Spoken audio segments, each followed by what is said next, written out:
Bonjour à tous, Apple a organisé le 12 septembre dernier un keynote entièrement dédié à ses nouveaux téléphones et à sa nouvelle montre connectée. L'iPhone XS fait partie des nouveautés qui ont été présentées durant l'événement et il vient tout juste d'arriver à la maison. Du coup, en attendant mon test, on attaque tout de suite avec cette prise en main.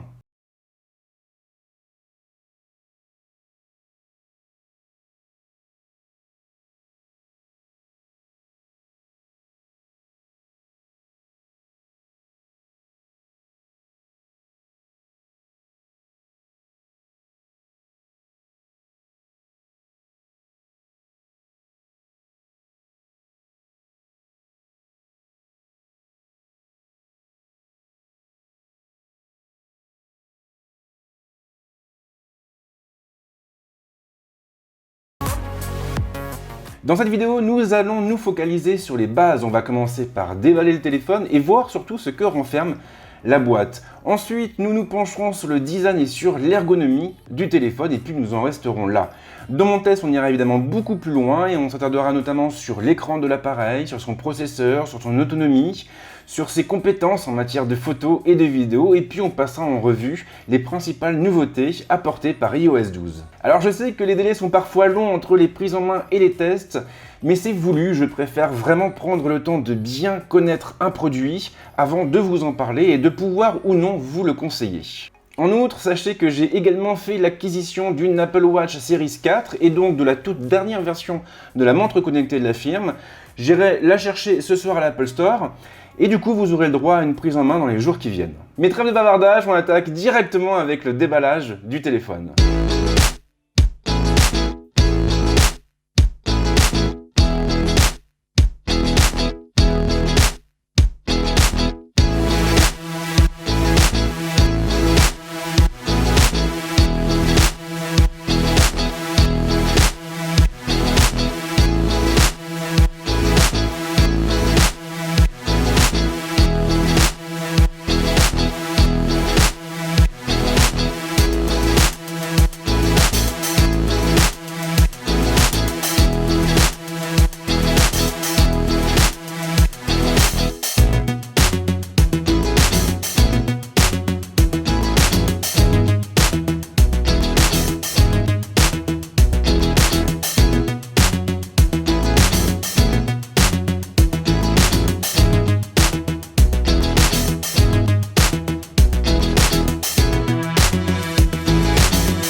Alors bien sûr, les accessoires ne font pas tout et justement le moment est venu d'évoquer le design et l'ergonomie de l'iPhone XS. L'iPhone XS, ce n'est pas facile à dire, se décline en 3 coloris différents. Il est possible de le prendre en gris sidéral, en blanc ou en or. C'est donc une couleur de plus que l'année dernière. En ce qui me concerne, mon choix s'est porté sur la version gris sidéral. L'appareil est bien entendu de très bonne facture, les finitions sont exemplaires et on sent immédiatement que la firme a apporté le plus grand soin aux détails. Le téléphone est en effet très agréable en main et il a beaucoup de charme. Sans surprise, Apple a opté pour des matériaux de qualité. Le boîtier se compose ainsi de 2 plaques en verre, montées sur un châssis en métal aux bordures bombées. Et de ce côté, la firme a opté pour un acier inoxydable afin de rendre son téléphone plus résistant aux affres du temps. L'iPhone XS est en outre certifié IP68. Il faut rappeler que l'iPhone X, lui, était certifié IP67 seulement. Et il sera donc tout à fait possible de l'exposer à la poussière ou à l'eau sans craindre pour son intégrité physique. Il survivra même à d'éventuelles immersions. Apple a également doté son téléphone d'un système de charge sans fil. Ce dernier est censé être plus rapide que celui du modèle précédent, mais il faudra attendre mon test pour s'en assurer. L'ergonomie ne change pas, l'interrupteur des notifications figure toujours sur la tranche gauche, au-dessus des deux contrôles du volume. Le bouton de mise sous tension se trouve de l'autre côté, au-dessus de la trappe d'accès aux cartes, et le connecteur bien sûr est placé sur la tranche inférieure, entre les grilles habituelles. Et alors ce qui est très drôle au sujet de ces grilles, c'est qu'elles ne sont plus du tout homothétiques, on a 3 trous d'un côté, 6 trous de l'autre. Alors bien sûr ce n'est qu'un détail, mais ça mérite d'être souligné dans la mesure où Apple est connu pour son esprit perfectionniste. L'écran est impressionnant, une fois encore Apple a opté pour une dalle de type OLED, et cette dernière s'annonce proprement magnifique. Elle m'a en tout cas tapé dans l'œil dès la mise sous tension du téléphone. Comme pour l'iPhone X, Apple a fait en sorte de réduire les bordures entourant la dalle afin de diminuer autant que possible les dimensions de son téléphone.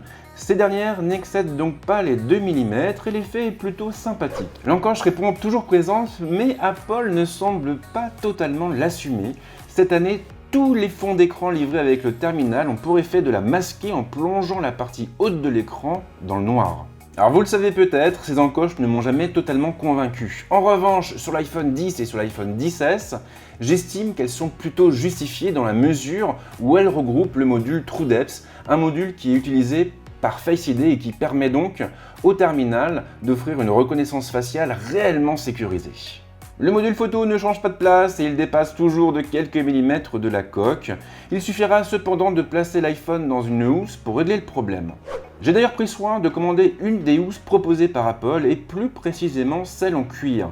Elle est assez chère, elle coûte en effet 55 €, mais elle semble être de bonne facture et elle devrait être en mesure de protéger la plaque arrière du téléphone contre la plupart des chocs.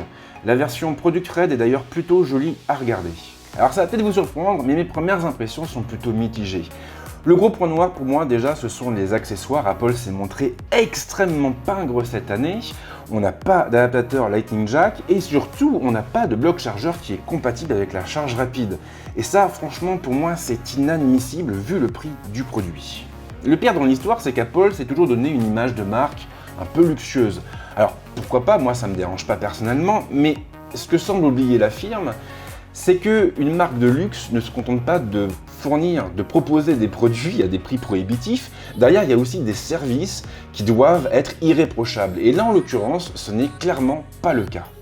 Le pire dans l'histoire, c'est que la plupart des constructeurs aujourd'hui fournissent des blocs chargeurs compatibles avec la charge rapide, et ça vaut même pour les constructeurs chinois qui proposent pourtant des téléphones à des prix tout à fait insignifiants.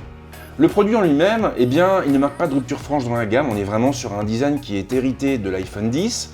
Et ce qui me dérange un petit peu, en dehors du format compact, c'est surtout la présence de ces bordures autour de la dalle. Alors c'est vrai, on a bien le côté borderless, mais ces bordures, elles sont tout de même assez marquées, elles le sont bien plus que sur un appareil comme le Oppo Find X ou encore le Vivo Nexus. Maintenant, il est encore un peu tôt pour juger du produit, je préfère vraiment attendre de l'avoir bien en main.